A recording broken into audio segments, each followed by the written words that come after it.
Well, thank you very much. It's a beautiful Sunday in Scotland, and we thought we could cut things short and certainly travel distance, right, by having our meeting here. So we discussed options, and it's an honor to have the President of the European Union with us. Ursula's been really done a terrific job for them, not for us, but she's done a great job.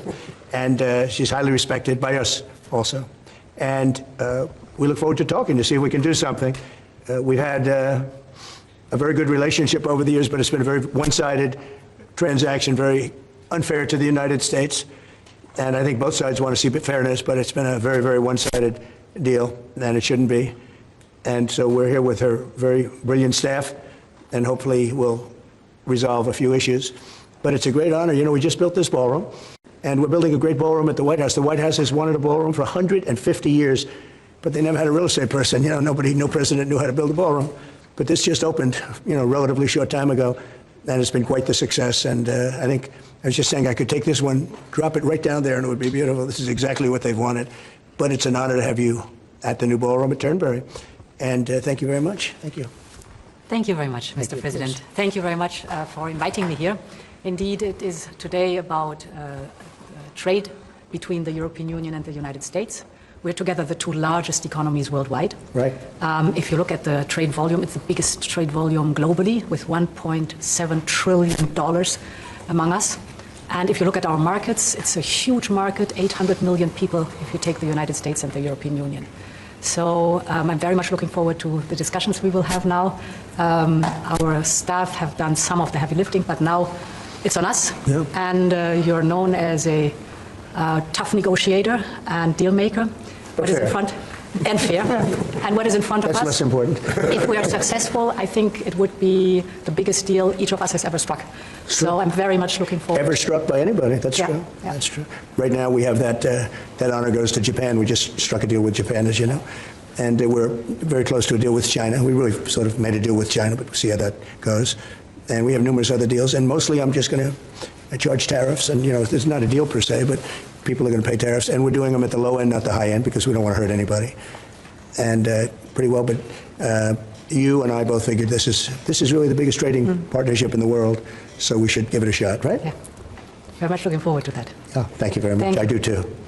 Any questions, please? On Friday, with the chances of a deal at 50%, maybe less, it seems like you're in quite a good mood. How would you rate those chances now? I'm actually not in a good mood, but I will tell you, I think the chances are, yeah. I think Ursula would say probably 50-50 of making a deal. I hope. You know, I'd like to make a deal.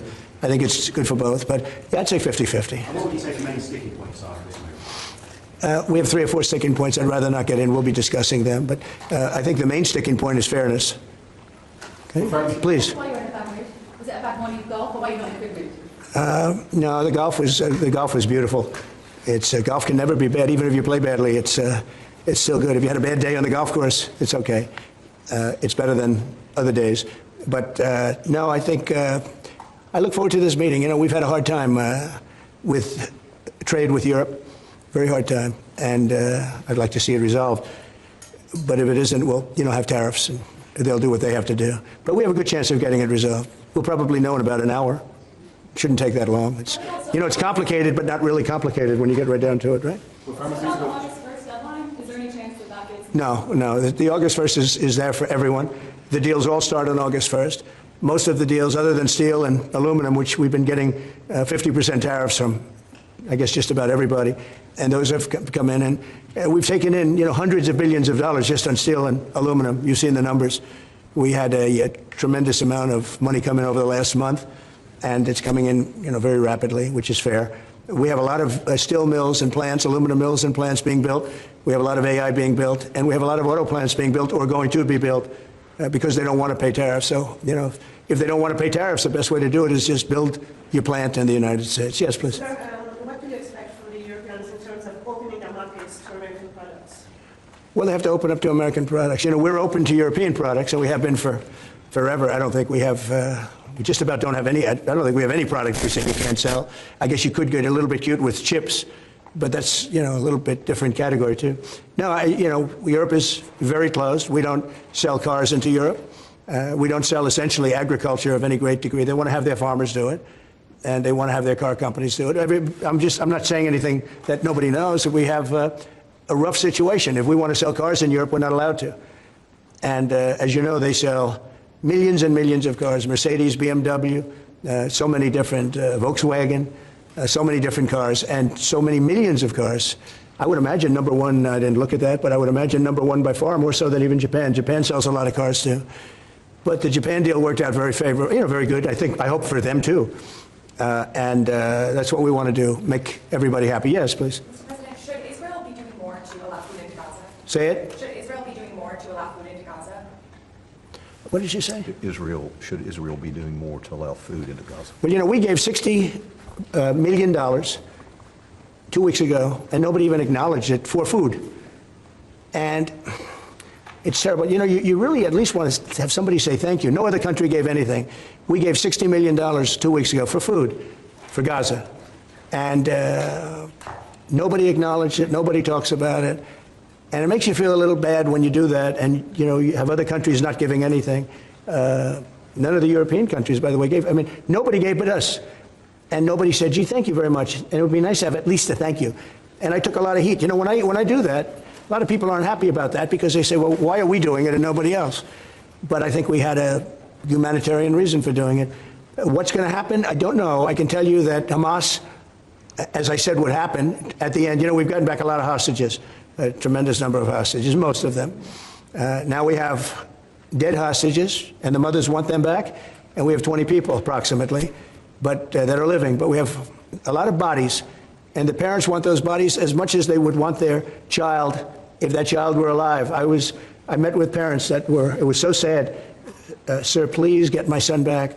How is your son doing? Well, he's dead, but they have his body, and it's so important. It's more important. It's almost like more, but it's as important as if the child were living. These people were, they're devastated. And I said, when you get it down to a certain number, you're not going to be able to make a deal with Hamas, because once they give them up, then they feel that that's going to be the end of them. And what I said is exactly true. They had a routine discussion the other day, and all of a sudden they hardened up. They don't want to give them back. And so Israel's going to have to make a decision. I know what I do, but I don't think it's appropriate that I say, but Israel's going to have to make a decision. Mr. President, when you were in the Middle East, you talked about the images coming out of Gaza and starving kids. Those images are still going. Many of them are much worse. Thinner children starving. What do you see or feel when you look at those images today? Well, it's terrible. When I see the children, and when I see, especially over the last couple of weeks, and people are stealing the food, they're stealing the money, for the food, they're stealing weapons, they're stealing everything. It's a mess. That whole place is a mess. The Gaza Strip, was given many years ago so that they could have peace. That didn't work out too well. When Israel gave that up, whoever was the prime minister at the time, who I know who it was, but it was not exactly a very clever thing to do, because that was given so that they finally have peace, and it's actually made the situation worse. But we'll see what happens. I think Iran is acting up. I think that we have a lot of people acting. We have Venezuela acting up in a different way. They continue to send people that we rebuff to our border. They continue to send drugs into our country. Venezuela, they've been very nasty, and we can't let that happen. But we have other countries too. We do have, and this is just getting a little off subject, but we have now the safest border we've ever had. And I think in many respects we probably have the most successful. And I say it all the time. Every leader, when I went to NATO the other day, every leader said, you have the hottest country in the world. We have the hottest country in the world now. We're taking in hundreds of billions of dollars. We have the highest stock market we've ever had. We have the best numbers we've ever had. But we have hundreds of billions of dollars pouring into our country. And I think it's the hottest. And by the way, 1 year ago, our country was dead. We had a dead country because of an incompetent president and incompetent Democrats. All they know how to do is talk and think about conspiracy theories and nonsense. If they'd waste their time talking about America being great again, it would be so much nicer, so much easier, be very successful. But we were a dead country, and now we have the hottest country anywhere in the world. Yeah, any other question? President Trump, on this particular deal, if you manage to do a deal today, will that be the end of the matter, or could there be more tariffs coming, particularly on fire? No, if we do a deal today with the European Union, that will be the end of it. Yeah, we'll go, I guess, a number of years at least before we have to even discuss it again. No, that would be the end of it. And this is the biggest deal. People don't realize this is bigger than any other deal. We have great countries that I'm familiar with many of them. So are you. And this is really the biggest deal. This is I guess we're the biggest out there, and they're the second. And when we come together, this will be the biggest deal. If that happens, and it could happen, should happen. Okay? Thank you. Will pharmaceuticals be part of today's? No, it won't. Pharmaceuticals will be, I mean, could be, we'll do something, but basically pharmaceuticals won't be part of it because we have to have them made in the United States, and we want them made in the United States. And I think it's easy to say, and I think it's important to say pharmaceuticals are very special. We can't be in a position where we're relying on other countries. Now, Europe is going to make pharmaceuticals, drugs, and everything else for us too, a lot, but we're going to have also our own. A question for President Donal. Yes. Can you give your assessment of what you feel the chances are to deal with? The President just talked about a 50-50 chance, and the biggest obstacle being fairness. What would you say are those things for you? I think the President is right. We have a 50 to 50% chance to strike a deal. And indeed, it is about rebalancing. So you can call it fairness, you can call it rebalancing. We have a surplus, the United States has a deficit, and we have to rebalance it. We have an excellent trade relation. It's a huge volume of trade that we have together. So we will make it more sustainable. Mr. Trump, can you do better than 15% tariff rate for the EU? Better meaning lower? Yeah. No. Mr. President, to return to Gaza, you're going to meet the British Prime Minister tomorrow. He's going to ask you to consider again peace talks between Israel and Hamas. Are you now saying there is no point in trying to resolve? Well, we're meeting about a lot of things. We have our trade deal, and it's been a great deal. It's good for them and good for us, I think. You know, the UK is very happy. They've been trying for 12 years to get it, and they got it, and it's a great trade deal for both. It works out very well. But we'll be discussing that. I think we're going to be discussing a lot about Israel. They're very much involved in terms of wanting something to happen. He's doing a very good job, by the way. Also in Gaza, sir, did you speak with Prime Minister Netanyahu this weekend about getting more aid to Gaza? I talked to him, yeah, I did. I talked to him about a lot of things. I talked to him about Iran. I think Iran's been very nasty with their words, with their mouth. I think they've been very nasty. They got the hell knocked out of them, and I don't think they know it. You know, I actually don't think they know it. They really do. The whole thing's a con job. We have a lot of con jobs going on. But Iran was beaten up very badly, for good reason. We cannot have them have a nuclear weapon. But they still talk about enrichment. I mean, who would do that? You just come out of something that's so bad, and they talk about, we want to continue enrichment. Who would say that? How stupid can you be to say that? So we're not going to allow that to happen. We're not allowing that to happen. Did you talk about more aid into Gaza? Will I do more aid? Yeah. The U.S. is going to do more aid for Gaza, but we'd like to have other countries participate. We're going to mention that to the European Union today. You know, that's an international problem. It's not a U.S. problem. It's an international problem, and we're giving a lot of money and a lot of food and a lot of everything. If we weren't there, I think people would have starved, frankly. They would have starved, and it's not like they're eating well. But a lot of that food is getting stolen by Hamas. You know, they're stealing the food. They're stealing a lot of things. You ship it in and they steal it. Then they sell it. On Friday you said that Europe is being crushed by mass migration, and I wonder whether your friends on this side agree with you on that. Well, I'd let you respond to that if you'd like. So we have been working intensively on the topic of irregular migration. And we have, from the very beginning, said that migration is a European challenge that needs a European answer. As Europeans, we will fulfill our international obligations, as we've done in the past, also in the future, that we as Europeans are the ones who decide who comes to the European Union and under what circumstances, and not the smugglers and traffickers. That's the principle in which we're working. I will say this, you know, they did ask me when I got off the plane, immigration, Europe has a tremendous problem, and we do too, but we've sealed our borders. We have nobody coming in, and we have hundreds of thousands of people being taken out, and the bad ones first, and I think we're doing a very good job of that. But we had, I mean, it literally registered 0 people last month. You probably saw that, nobody. And Europe has a very similar problem. I think they're going to end up in the same place. You might as well go there quicker. And the other thing I say to Europe, we will not allow a windmill to be built in the United States. They're killing us. They're killing the beauty of our scenery, our valleys, our beautiful plains, and I'm not talking about airplanes, I'm talking about beautiful plains, beautiful areas in the United States, and you look up and you see windmills all over the place. It's a horrible thing. It's the most expensive form of energy. It's no good. They're made in China, almost all of them. When they start to rust and rot in 8 years, you can't really turn them off, you can't bury them. They won't let you bury the propellers, you know, the props, because there's a certain type of fiber that doesn't go well with the land. That's what they say. The environmentalists say you can't bury them because the fiber doesn't go well with the land. In other words, if you bury it, it will harm our soil. The whole thing is a con job. It's very expensive. And in all fairness, Germany tried it, and wind doesn't work. You need subsidy for wind, and energy should not need subsidy. With energy, you make money. You don't lose money. But more important than that is it ruins the landscape. It kills the birds. They're noisy. You have a certain place in the Massachusetts area that over the last 20 years had 1 or 2 whales wash ashore, and over the last short period of time, they had 18, okay? Because it's driving them loco. It's driving them crazy. Now, windmills will not come. It's not going to happen in the United States, and it's very expensive, and I would love to see. I mean, today I'm playing the best course, I think, in the world, Turnberry. Even though I own it, it's probably the best course in the world, right? And I look over the horizon, and I see 9 windmills. It's like right at the end of the 18th. I said, isn't that a shame? What a shame. You have the same thing all over Europe in particular. You have windmills all over the place. Some of the countries prohibit it, but people ought to know that these windmills are very destructive. They're environmentally unsound, just the exact opposite. Because the environmentalists, they're not really environmentalists. They're political hacks. These are people that they almost want to harm the country. But you look at these beautiful landscapes all over the world. Many countries have gotten smart. They will not allow it. They will not. It's the worst form of energy, the most expensive form of energy. But windmills should not be allowed. Okay. Cambodia and Thailand. You spoke to the leaders of both countries. I did. Are they doing enough to stop this? I hope so. You're talking about Cambodia and Thailand?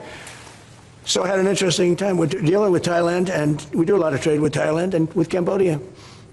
And yet, I'm reading that they're killing each other. They're fighting. They're in a war. And I say, this should be an easy one for me because I've settled with India and Pakistan, and Serbia and Kosovo was going at it, but they have for a long time, in all fairness. You know about that. And others, the Congo, and what's going on there. That's been a horrible thing with Rwanda. That's been a horrible thing. 31 years, 7 million, 8 million people killed. Machetes all over the place. It's a terrible thing. We got that one solved. We did 5 of them. And I was saying, we have a trade deal. We were working on another. We finalized another trade deal yesterday. And I asked my people, I said, how are we doing with Cambodia and how are we doing with Thailand? And they said, they're going to be coming in at some point to talk. I said, well, let's call them right now. So I called the prime ministers of each. And I said, we're not going to make a trade deal unless you settle the war. A lot of people are killed, that in a short period of time. The border, they're fighting pretty like wild. And I spoke to both of the prime ministers, and I think by the time I got it off, I think they want to settle now. I know they're meeting today or tomorrow, and we're going to work with them. Marco Rubio's working with them also, his people, and him. I think we're going to get that. That would be a great thing, but that would have turned out to be a bad one. And I will tell you, India and Pakistan, they were really getting ready to go at it. So getting those things settled, if I can do it, and if I can use trade to do that, it's my honor. But I had great talks with 2 very good people that they both really would like to make a deal. So we'll see what happens. Okay, how about 1 more, 2 more? Europe's now spending a lot more on defence, thanks to you. They are. Should they get a fairer deal on trade and exchange? Well, they're spending a lot on defense, but we're spending a lot more. And we've been very generous to NATO for many, many years. And but we had a terrific meeting with NATO. I'd love to do as well. We had a meeting where they put up 5% instead of 2%, and they're going to pay it instead of not paying. Because, as you know, many people didn't pay the 2% or anywhere near it, and the 2% was too low. And we're going to be sending now military equipment and other equipment to NATO, and they'll be doing what they want, but I guess for the most part, working with Ukraine. But we had a fantastic meeting. I guess it's now almost 4 weeks ago. One of the best meetings they've ever had at NATO, and the spirit and the coming together was incredible. And I stood and I listened to almost 30 speeches. That was a lot. And I was really late, and I had to leave, but I didn't want to leave before those last 10 spoke, because they'd go home and they'd tell their wife, Trump left. And they were so nice to the United States. They were all mentioning the United States, and me, but they were mentioning the United States to be here. It's such an honor, et cetera. And I thought it would have been inappropriate. But I did stay. It was very hard, because I was extremely late for something else that was, pretty important. And we had a tremendous NATO meeting. I'm sure you heard that too. Yep. It was great. There's some great people that you deal with on 2 fronts, right? But you deal with on primarily the trade front. But I will tell you, they came together, and the relationship is really good. That was it's an interesting question, because you probably have reported it that way. It really, we came together, and they went from 2% to 5%, which nobody would have thought that was even, who would even think that? Because they didn't want to be at 2%, all of a sudden they're 5%. And that's the right number. And so it was a great honor. I got to know the heads of those countries really very well at that meeting. almost a month ago, okay? Thank you very much, everybody. We'll let you know what's happening. I will. I love Doonbeg. I'll go. It's not in the Strip, but I'll go soon. Okay? Thank you very much. Thank you. Where we came from.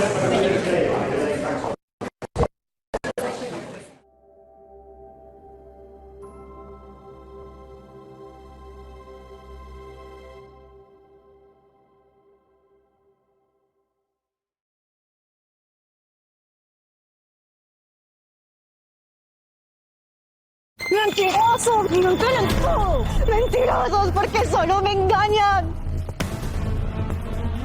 Hola, ¿en qué puedo ayudar? Dijiste que podía conseguir un portátil por 1,000 pesos Temu. La descargué, pero nunca lo conseguí. ¿Por qué? Nuestra campaña es real y genuina. ¿Dónde descargaste Temu? ¿Acaso importa? Pero claro que importa. Si haces clic en este video ahora y descargas la app de Temu desde el link oficial, puedes obtener un portátil por 1,000 pesos. Descubre el poder y la elegancia con la laptop. Equipada con 32 GB de RAM, DDR4 y una SSD de 1 TB. Este equipo ofrece un rendimiento excepcional para todas tus tareas. Con su procesador Intel M95 superpoderoso y una pantalla LCD de 15.6 pulgadas, disfrutarás de una experiencia visual inigualable. Además, cuenta con un teclado retroiluminado y cámara web y más. Todo en un sofisticado diseño en un dorado rosa. Pide la tuya hoy y lleva tu productividad y estilo al siguiente nivel. Lo voy a intentar, pero si estás mintiendo te voy a exponer en redes. ¡Wow! ¡Funciona! Solo por tiempo limitado. Los primeros en llegar se la gana.